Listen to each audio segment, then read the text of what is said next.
Lecture topic: Mujāhadah of a student. Yesterday we discussed briefly about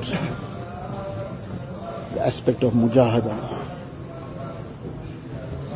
So the Mujāhadah that is required in terms of what our current opportunity is that Allah Ta'ala has given us. The first aspect in this regard is the Mujāhadah in acquiring ilm. So obviously ilm also will not come without Mujāhadah. So the Mujāhadah in the ilm will require that whatever the requirements of acquiring ilm are, in terms of the Adab, the etiquettes, how a person should conduct himself, his punctuality, his attendance, and then doing the work that is required of him, being attentive in class, the respect and the adab for the asatiza, for the kitabs, for everything to do with the madrasa. So all this is part of the Mujāhadah in acquiring ilm. Then giving it its due time, using the time correctly, the time being used in a way that is not in order, getting wasted in other things, that is obviously not in keeping with even the gratitude of this opportunity, of this great ni'mat and bounty of Allah Ta'ala. Allah Ta'ala gave this time and made this time available for us, freed us from everything else to acquire ilm. That time now is spent in something else that is against even the shukr of this ni'mat. So the Mujāhadah of acquiring ilm requires that what time is due to the work that has to be done, that must be given in full. So that's one level of Mujāhadah, the Mujāhadah of acquiring ilm. Then the Mujāhadah of making amal on that ilm. Because acquiring ilm and then forgetting about it, or learning one thing and doing something else, and that's not the purpose of ilm. Ilm is for amal. So the Mujāhadah to practice on that ilm. So many a times we might learn something, person learns something and then the next minute he's doing the opposite. He learned something about some hadith or some nasihat came in front about controlling the tongue, and the person then woke up from that gathering and then the same thing still carries on without any control, without any concern what I heard, what I was supposed to have done. The kind of language that is never supposed to come onto the tongue of a mu'min, that's the kind of language that now starts coming out. So the ilm is there, but the amal is not there.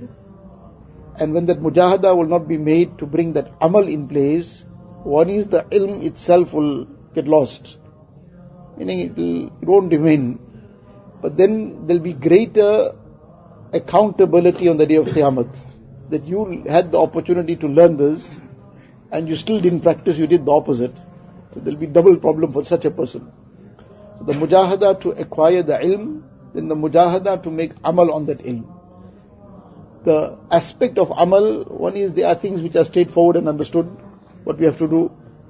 But if that is not coming in order, then it requires that a person submits himself to somebody's supervision, and he is very transparent, very clear, this is where my problem is. I can't seem to get this into my amal. What I'm supposed to be doing is not happening.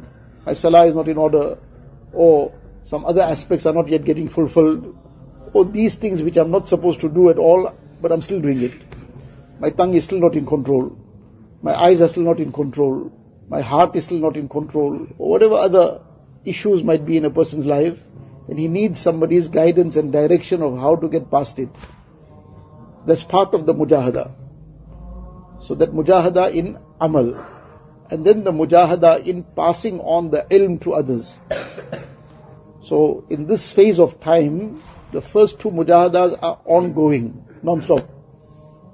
This would have to continue in order to acquire what is the benefit of that ilm.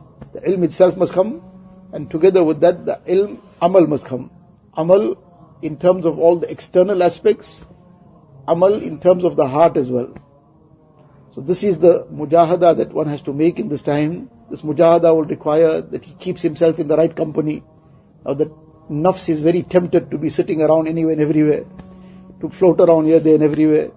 But that will destroy the ilm also, it will destroy a person's dunya akhirat as well. So now he has to confine himself. In the Quran Sharif, Allah Ta'ala says to Nabi Kareem sallallahu alaihi wasallam, وَاصْبِرْ نَفْسَكَ مَعَ الَّذِينَ يَدْعُونَ رَبَّهُمْ bil-ghadati wal-ashi wasbir. The word that is used is, you keep yourself patiently with these people. And Nabi Kareem Sallallahu Alaihi Wasallam was beyond any level of any deficiency. The slightest deficiency was not anywhere close to him. But this was the lesson for us, that this is how Nabi Kareem Sallallahu Alaihi Wasallam is being addressed. So this is the lesson for us, wasbir. That Mujāhadah will require sabr. Sabr away from the wrong company. Sabr away from the wrong places. Sabr in just confining oneself to the madrasa, not going out anywhere. Staying within the four walls of the madrasa and calmly continuing how a person should conduct himself. All this requires that sabr. This is part of Mujāhadah. When this sabr will be made, that Mujāhadah will be made on amal, then this is what will open the door of then passing this knowledge on in a correct manner as well. And many other things will then come as a result of this. So this Mujāhadah is where everything lies. And this is unfortunately what we try to run away from. Mujāhadah from anything we don't want to take on.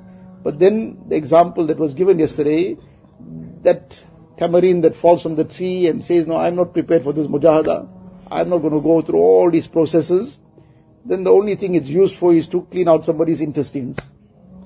But that part of it which said, that batch which said, now I'm ready to make the Mujāhadah, that became tonic for kings. So this is the opportunity to make the Mujāhadah, and this will become the means of becoming beneficial for ourselves and for others as well. Allah Ta'ala give us tawfiq. अल्लाह अल्लाह कैसा प्यारा नाम है, आशिकों का मीना और जाम है।